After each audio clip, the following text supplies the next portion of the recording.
All right, in our next segment, we're going to talk a bit about politics and science. We're hearing all of this follow the science, but it's politicians telling us this as well as we get through this COVID-19 pandemic. Joining me, Dr. Reagan Anderson, who talks quite a bit about that. Has actually written some books that dive into some of the issues surrounding the approach to how we administer and take care of healthcare. And Dr. Anderson, thanks for coming on today. Appreciate it. Thank you for having me. Well, I'll start right there. I know you say no, politics should not be playing a role in science, and I guess as you watch the landscape of what's happening right now, this is all got to make you cringe with that statement. Well, it does make me cringe because science is supposed to be a pure art form. It's not supposed to have outside influences.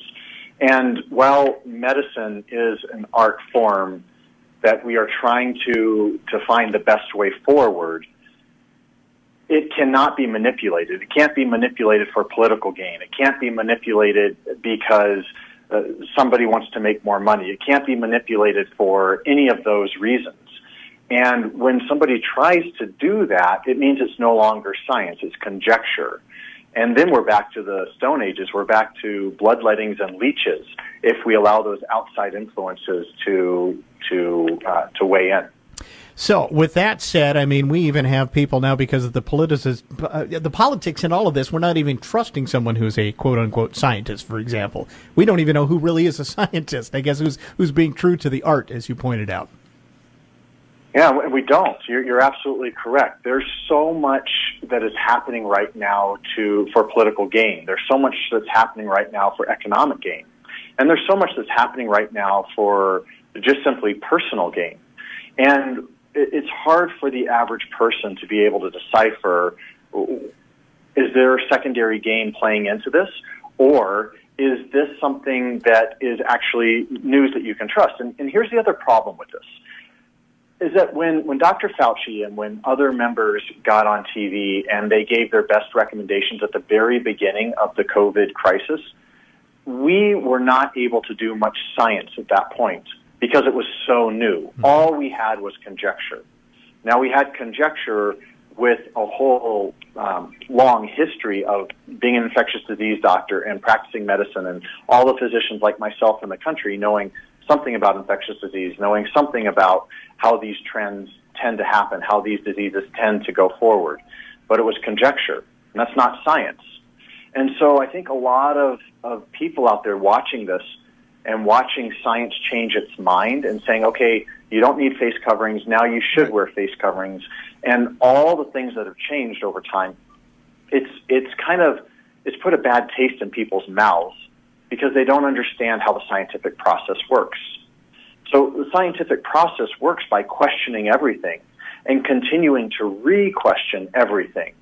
It is not that we think something is right, therefore it will always be right and we don't test it.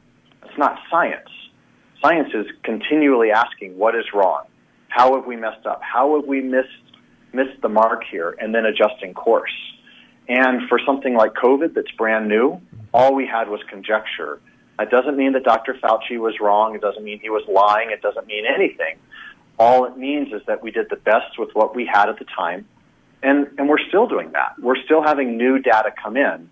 And that should be a very settling thing for people instead of a very unsettling thing, because it means that we're continually trying to figure this out and we're not just doing leeches and bloodletting because we think that's a good idea.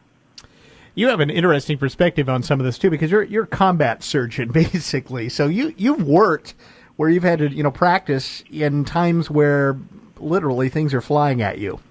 I'm not saying that's exactly where we're at right now, but I mean, people are calling this a war, if you will, and it's kind of an information war, if you want to call it that.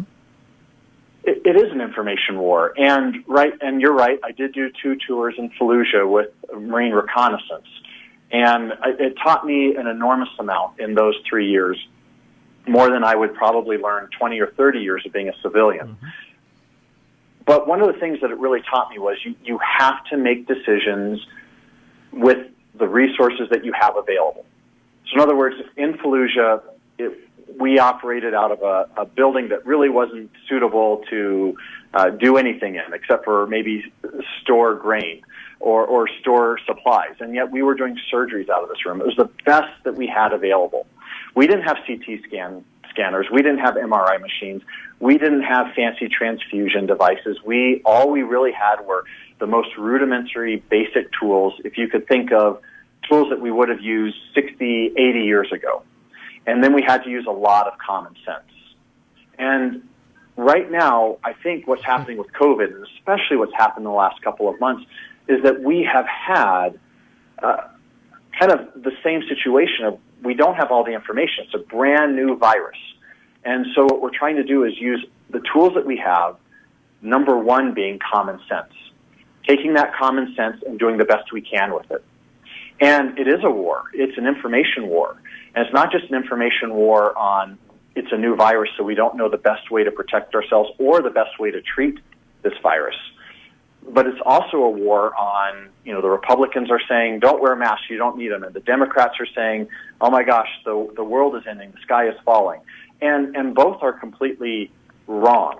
I mean, the world is not ending, the sky is not falling. We have a new virus that is a little bit more deadly and a little bit more contagious than the standard flu. And as time goes on, we need to find the middle ground that's scientifically based, that is common sense based. What we can't do, in my opinion, is say, well, listen, the economy is hurting, and so every school kid needs to go back to school regardless of the situation. And if you don't do that, we're going to take away some funds from some of the schools in your states, and we all know that schools don't have a surplus of funds. So when you start exerting external pressure, trying to make the science say something that it is not saying, that's problematic. Now, if you come forward and say, now look, the science says this, but the economics say this, and therefore I'm making a decision based off the economics, we might not agree with that, but at least it's not trying to turn science into something that it is not. Would it be helpful? We can't do it now. The genie's out of the bottle. But if we weren't living in this constant bombardment of information, I think that's part of the problem. Is that everything is just at us all the time, and then quite frankly, what used to be what we thought were mainstream has become politicized as well as far as information sources. I don't think that's helpful. I think that might be part of our problem here. Is there's just too much coming at us. I mean, if you could almost like shut it all off for a couple of days at a time, maybe we might be able to get our heads straight. I think that's a really good point. I think it's a very important point. And I think what goes along with that is our emotional homes. And what I mean by that is all of us have an emotional home. It might be happy, it might be fearful, it might be anxious, it might be angry, fill in the blank.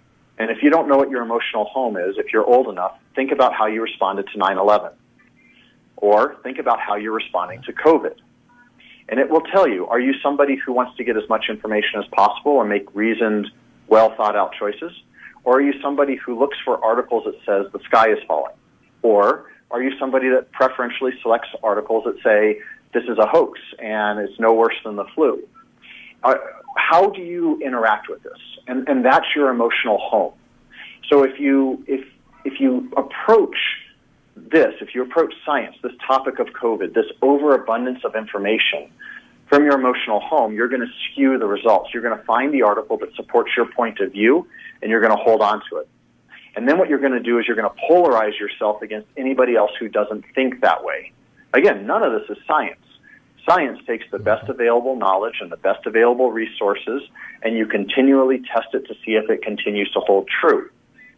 What we are doing is we're taking this mass amount of information. We're making it fill our emotional home. So if we're anxious, we're going to be anxious about it. If we're fearful, we're going to be fearful. If we're hopeful, if we want to be helpful, we're going to be hopeful and helpful. And my point for this whole thing is that is not science. That will lead you down the wrong path, and it will allow you to politicize it. And once you politicize anything, what that does is it makes an enemy of somebody else.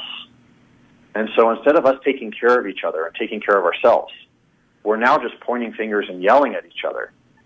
And so I think we need to be very careful with what we're consuming and the filter by which we consume that to make sure that we are actually getting accurate knowledge, not politicized knowledge that has an agenda to it.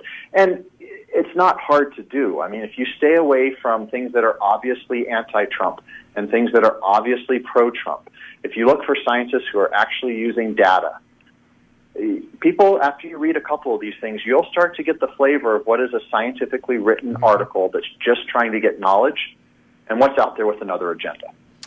All right. Great words, Dr. Ringen-Andersen. And Universal Death Care, a solution for health care in the age of entitlement, his book as well. Great insight. This is very interesting times we live in. I'll say that. I guess we can agree wherever we're at that I don't think we ever thought we'd be doing it this way, but here we go. Here we go. And if I can say one last thing for you, we know that COVID preys on people with pre-existing conditions, whether that's obesity, lung disease, heart disease, that sort of thing. The one thing that everybody listening to this should be doing is thinking, am I in the 70-plus percentile of Americans who are overweight and obese right now? So if I get infected, I'm going to be at more risk? Or am I in the 30% of people who are doing what they can to eat well and diet? And if you're not in that 30%, do whatever you can to get there. Because if you get COVID or you don't get COVID, you're going to live a better life once you're there. Sage advice. Thank you for that as well. Dr. Ringen-Andersen, good to have you on today. Thank you, sir. Thank you for your time. You bet. All right, we're going to take a break. We'll be back with